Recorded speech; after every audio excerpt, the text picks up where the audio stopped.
Thymesia Shadows Die Twice is a Souls-like game. And I'm not kidding when I say that it is the best Souls-like game that I've played. Okay, to be honest, I've only played a few, but still, hear me out. And yeah, I can already hear people yelling, "What about Lies of P?" Well, I have that one in my library and I will make a video about it in the future. Disclaimer, beware of spoilers. Don't worry, I won't spoil the story as I didn't really pay attention to the story, but I will spoil bosses and areas. So, you have been warned. In this game you are some sort of plague doctor, and as a doctor you are not liked in this world of sick people. I don't know, I think this says enough. You then wake up in a kind of hub world, which isn't really special. There is some kit that helps you memorize things, and here you can go to 4 different locations. Each location, except the last one, has more sub-levels that you can go to. Let's start with the first location, which will be the Sea of Trees. This is where you'll really start to notice the Sekiro inspiration. The tutorial level already gives you an idea with the parrying system, but here I found out that you can unlock a Mikiri counter. You can use the Mikiri counter when enemies do a sort of heavy attack that is shown with a green line. This does open up a little complaint for me, as I think that the amount of options is too much for such a small game. In their defense, it does allow for some replayability with different skills, potions, special weapons, etc. So it's nothing big, but just something that I noticed and in my opinion seems unnecessary. The Mikiri counter does make the feather ability useless, which is another way to counter these heavy attacks. Of course, they also have Oi! Lady Butterfly? She does reappear multiple times throughout the game, with sometimes being more annoying than the other. Fucking vision gets what the f? Are you fucking serious? What the f? What the f? Fuck off. Wat? Echt hoor, ik zie toch geen Oh, jij hoe? Oh, did I already mention that this is a horror game? What the f? Uh-oh. Oh, what the f? Yeah, and there's more to come. You know that the Sea of Trees stinks because the main boss is literally called Odor, which I only realized at the end of the battle. Let's go. Get f***ed. Easy. Fucking hell. Odor. Odor. What the fuck is that name? But he's probably one of the most fun bosses of this game. Also, bosses have an ultimate attack, just like League of Legends, which can be annoying, but Twisted Fate's ult is pretty cool. I also do have to say that all bosses and enemies telegraph their attacks very well, and it usually just takes some getting used to. I do want to point out one thing that I hated, and that is when bosses have a cutscene, you will have to skip it every time you die, which might be a real nitpick, but with the Souls games you usually see the cutscenes only once. Sadly, the Sea of Trees also happens to have the worst boss of this game, the God of Fools. I'm sorry, but don't try to justify adding a gimmick boss to a 9.5 hour game with only, 7 or 6 bosses? But seriously, this is literally the Ancient Wyvern boss from Dark Souls 3, but this guy has deadly farts. Okay, the developers knew that the God of Fools stank because the final boss of the Sea of Trees is Odor again, but this time he's mutated. God of Fools was so trash that it actually mutated Odor. And mutated Odor is pissed, which was actually a fun boss. Not better than Odor himself, but way better than the God of Fools. Yeah, but enough shitting on the God of Fools because we just unlocked the next area, the Royal Garden. This area has a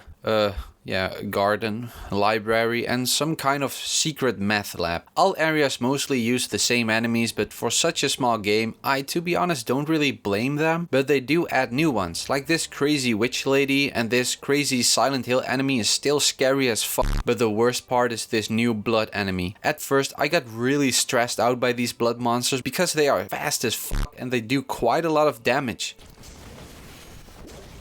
Hey yo, what the f? Oh shit! I did eventually realize that you could just parry them into oblivion, but then you also have to fight against their big mama, which keeps spamming these little babies. Like, they gave me so much stress for nothing. Okay, I'm getting sidetracked a bit, because the first boss you encounter in the Royal Garden is actually this weird bat thing. This is when I noticed that I've gotten a lot stronger, or this bat is just weak. But I got him on my second try. He was quite fun to fight, even though I think he only had I don't know, 3 moves or something. I think its biggest gimmick was that it could regenerate health and that's it. But yeah, I then had a sub level to unlock the math lab where I fought another boss. And to be honest, I still don't know how I defeated it, because there was one attack in which I had absolutely no idea how to dodge or parry it, but I could literally just tank it, heal and keep on slashing. So I have very mixed feelings about this boss, but okay, it's just a generic ass worm. Let's go to the next area, which has probably the best boss of this game, the Hermes Fortress or Hermes Fortress, I have no clue. To be honest, the area itself is probably the most boring and uninspiring of all of them because, well, it's literally just a castle with a church.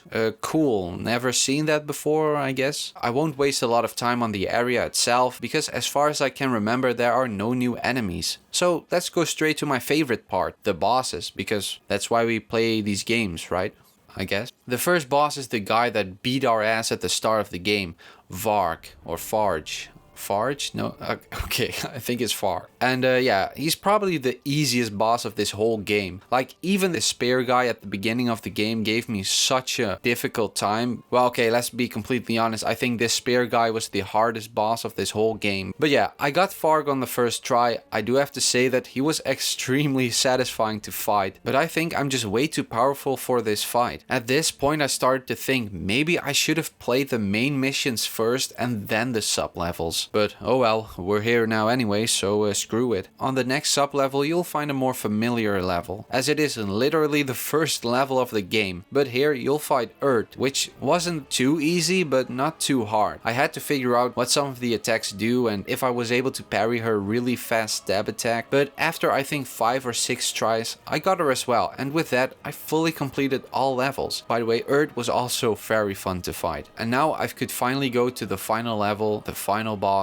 Oh, how exciting. Who or what will be the final boss? Yeah, it's yourself. It's literally just a replica of yourself. Cool. Whoa. I know it's probably because I didn't keep up with the story and there's a valid reason for this, but in my opinion it felt a bit lazy. However, to give credit where credit's due, it was indeed again a fun fight. But yeah, Corvus or I don't know, had so many attacks that I've never seen before. Probably from all the special attacks that could be unlocked throughout the game. Again, it took some getting used to, as some attacks were really hard to parry, so I ended up dodging them. But hey, I got him, and with this I could trigger the ending, which was literally just a small cutscene with a load of text at the end. That was the game, or was it? Yeah, okay, officially that was indeed the game, but I was having so much fun that I decided to get all the achievements, which ironically took away a lot of the fun, as some achievements are really tedious. But hey, I got him. I'll just talk about the 3 most time consuming, because a lot of them are just me collecting stuff, which isn't really interesting, and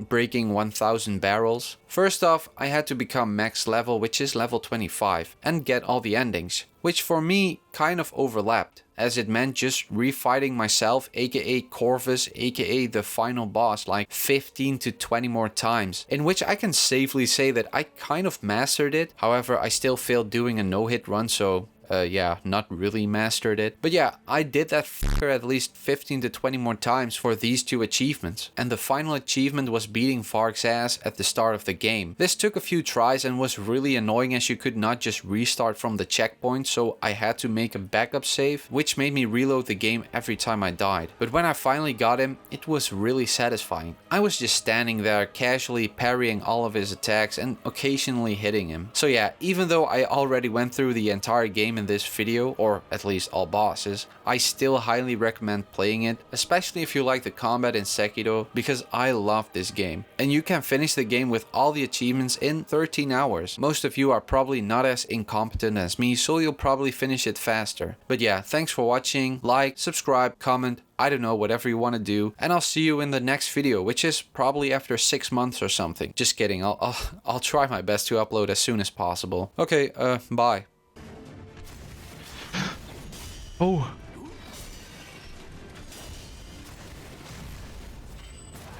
Okay, easy.